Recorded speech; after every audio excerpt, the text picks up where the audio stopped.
in England recently, and I went to the set of Star Wars Episode 7.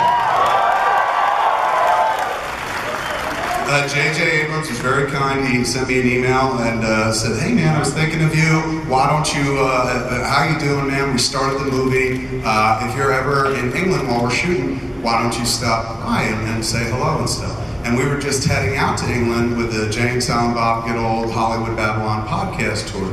So I wrote him back and I was like, "Dude, I'm coming to London, man. So like, I will totally come visit the set." And he was like, "Oh, that rocks, man. I'll put you in touch with my assistant." He put me in touch with Morgan and shit. And the plans were made for me to come visit to see the fucking Star Wars Episode 7 set. Me, the guy who always blabs his mouth and shit. But still, I was like, right on. And that's when I started thinking about it. I told my wife, I was just like, fucking J.J. Abrams invited me to the set, man, to go to Episode 7. And she's like, "I didn't think you and J.J. were all that close." And I was like, oh my God, you're right, man. It's like, it's not like we're friendly, but it's not like, you know, we go over each other's house very often and stuff. So I'm like going, oh my God, maybe this dude didn't mean to write me an email at all. Like maybe he meant Kevin Costner or some shit like that. So I got real tight about it, so I sent him an email back and I was like, "Hey man, looks like I'm coming to visit you, everything's cool and shit, but I just want to throw this out there in case maybe you hit the wrong Kevin in your address book, man. This is Kevin Smith, the guy that made Clerks." Sent the email and shit, within 10 minutes got an email back from JJ, 2 words, just said, "Oh fuck."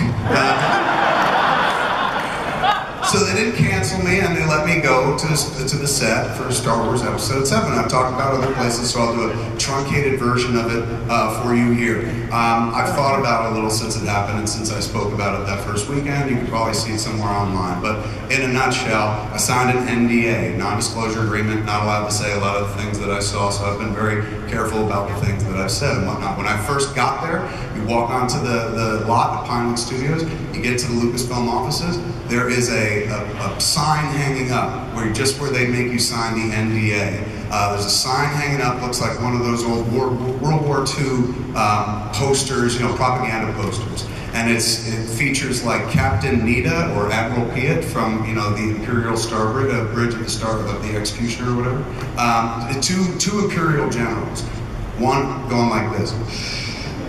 And it says, "Loose lips sink starships." And I was like, that's real cute, that's clever.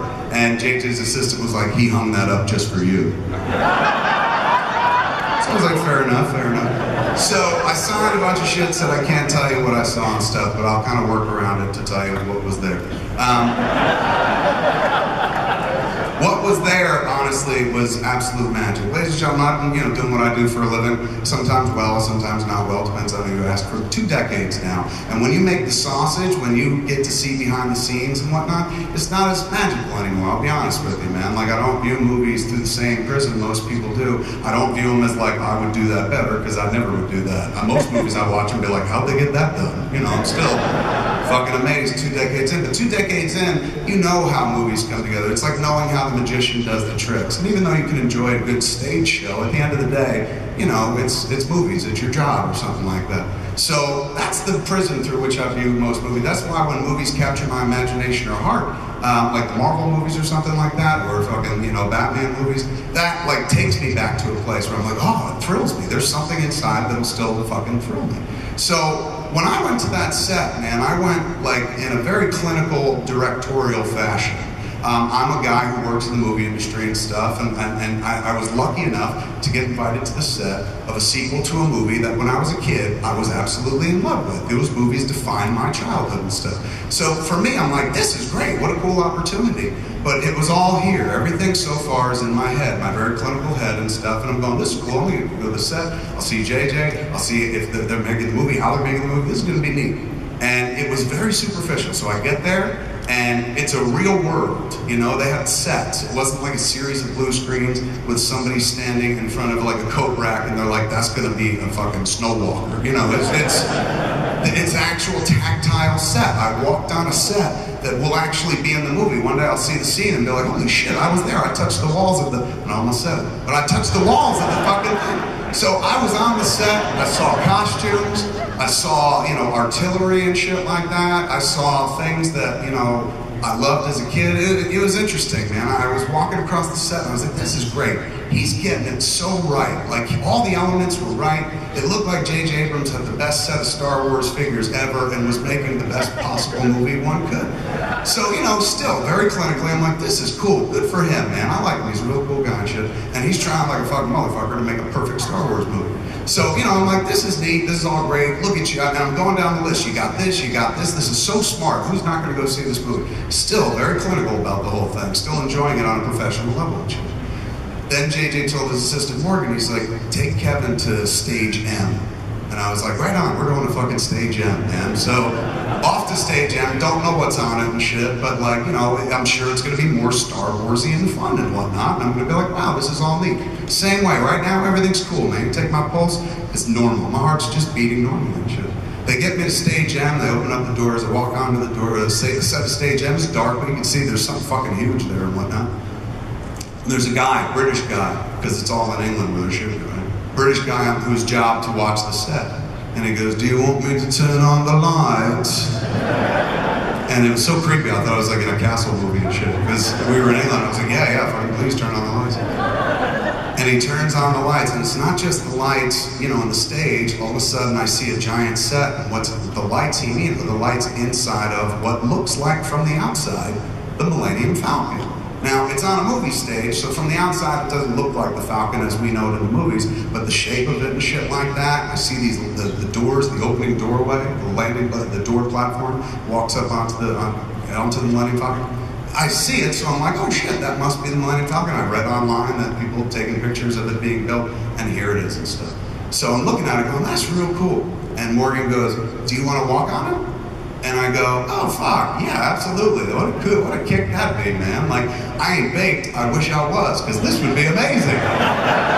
You know, because I used to love Star Wars when I was a kid, and here I am on the set, and this is cool, and fucking, I never thought I'd be here, man, so fucking, let's go walking on the fucking set, and I'm gonna step onto the Millennium Falcon. And everything is still clinical, and everything is still right here. It's all in the head, man.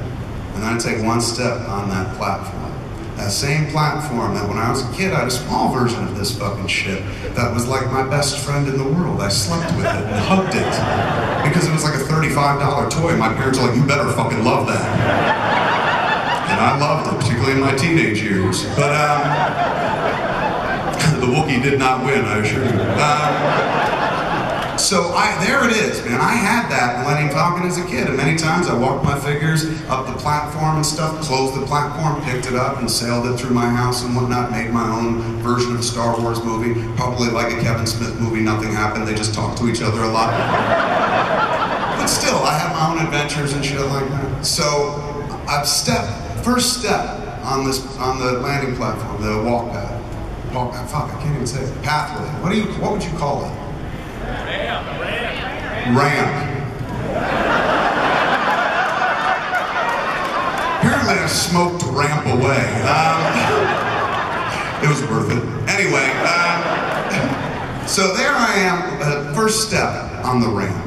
And I swear to God, you know, I'm 43 years old, in about a month or so, less than a month, I'm gonna be 44. With my first step, my 40s disappeared. And then with my next step, I was deep into my early 30s and shit, and suddenly Cop-Out disappeared. What a better world it was. And I took another step and I was in my 20s, circa Clerks and shit. When I first got into filmmaking, I was like, oh yeah, this could be cool. And I'll never make Star Wars, but like, I could make a movie too, and blah, blah, blah. And then the next step I take, man, I'm out of my 20s, I'm in my teenage years, where, you know, I put Star Wars behind me, because I'm like, you don't get pussy if you like Jedis and shit like that. Now you can, but when I was a kid, no.